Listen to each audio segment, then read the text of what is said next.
ये मान लीजिए कि एक यहाँ का एक हवा चल रही है कि हम जो भी छोटी छोटी हमारी सामाजिक कुरीतियों से हम मुक्त होने का प्रयास कर रहे हैं। सबसे पहले आती है दहेज की बात। हम लोग यहाँ पे सबसे अधिक क्या होता है, लड़की की शादी होती तो अधिक 5 लाख 10 लाख ऐसे मांगने लगते हैं, पर वो क्या उचित है? आप ही सोचिए, उचित है? उससे क्या होता है, हमारी बच्ची या बच्चा दोनों दूसरे राज्य में जाके मजदूरी करते हैं और फिर वो मजदूरी के हम किसी से उधार लेते हैं पैसा, हम उसको उधारी चुकाते चुकाते उनका पूरा जीवन वही नष्ट हो जाता है।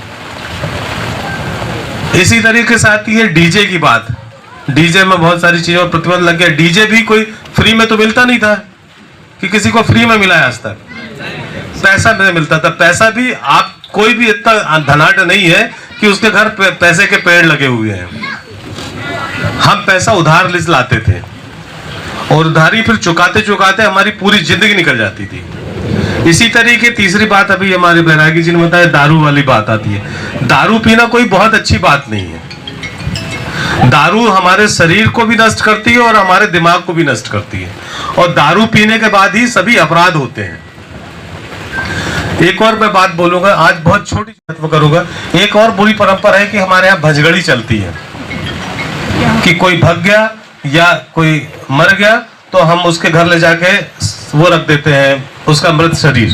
तो ये अच्छी बात होती है क्या? नहीं होती है। अच्छा, ये बात, आप क्या हो? आप जानते हो आप क्या हो? जानवर है कि मनुष्य है कि कीड़ा है मकोड़ा है, क्या है? हम मनुष्य है। तो मनुष्य जो जन्म है ये कितनी योनियों के बाद मिलता है? 84 लाख योनियों के बाद। और ये विज्ञान भी मानने लगा है। मैं आपको एक चीज बताऊं, विज्ञान भी मानने लगा है कि हम 84 लाख योनियों के पश्चात ये मनुष्य जन्म हमको प्राप्त होता है। तो अगर हम इस जन्म में पाप करेंगे तो हमें अगले जन्म हो सकता है कीड़ा बनना पड़े, और ऐसे कीड़े बनने पड़े जो गोबर में पड़े रहते हैं। तो हमें इस जन्म में अच्छा काम करें, यही मेरा है। तो मैं बोल दूंगा, जिस तरह से रत्नाकर की बात हुई, इसी तरीके से एक अंगुली माल हुआ करता था। अंगुली माल के ये था कि उसने 1000 लोगों की उंगलियां काटनी थी इसको, तो 999 लोगों की काट चुका था। अंत में एक और उसकी बची थी। जब उसको एक संत मिले, सामने से महात्मा बुद्ध आ रहे थे। महात्मा बुद्ध को बहुत सारे लोगों ने मना किया कि आप मत जाओ, वहां से एक अंगुली माल रहता है, वो अंगुली काटने का उसने संकल्प रखा 1000 लोगों की। तो महात्मा बुद्ध जब गए, उसके वो तो डरते नहीं थे, वो गए उनके सामने। तो उसने बोला कि तुम मत आओ, संत को कि तुम मत आओ मेरे सामने, मैं तुम्हारी उंगली काट दूंगा और उसकी माला पहनूंगा। महात्मा बुद्ध रुके नहीं, उसके सामने आए। महात्मा बुद्ध ने उनसे बोला कि तुम ठीक है, तुम मेरी उंगली काट देना, मुझे कोई परवाह नहीं है, जीने मरने का मुझे कोई नहीं है। तुम मुझे क्या मारोगे? तुम क्या मेरी आत्मा को मार सकते हो?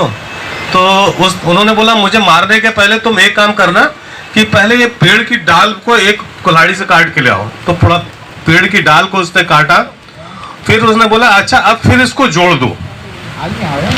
तो बोला, अब कट गई तो कैसे जोड़ सकते हो? तो उन्होंने फिर महात्मा बुद्ध ने उनको ये बताया कि जब तुम किसी को काट के नहीं जोड़ सकते, फिर तुम काहे के महान। तो उस घटना के बाद उसका इतना हृदय परिवर्तन हो गया कि वो एक संत बन गया। तो सबसे पहले कहने का तात्पर्य यही है कि कोई भी अपराध करना कोई बहुत बड़ी बात नहीं होती, पर अपराध से मुक्त होना हमारी ज्यादा महानता होती है। ऐसे ही बहुत सारी बातें आएंगी आपका, कि जिस तरह से भी हमारे साथियों ने बताया कि जैसे हमारा एक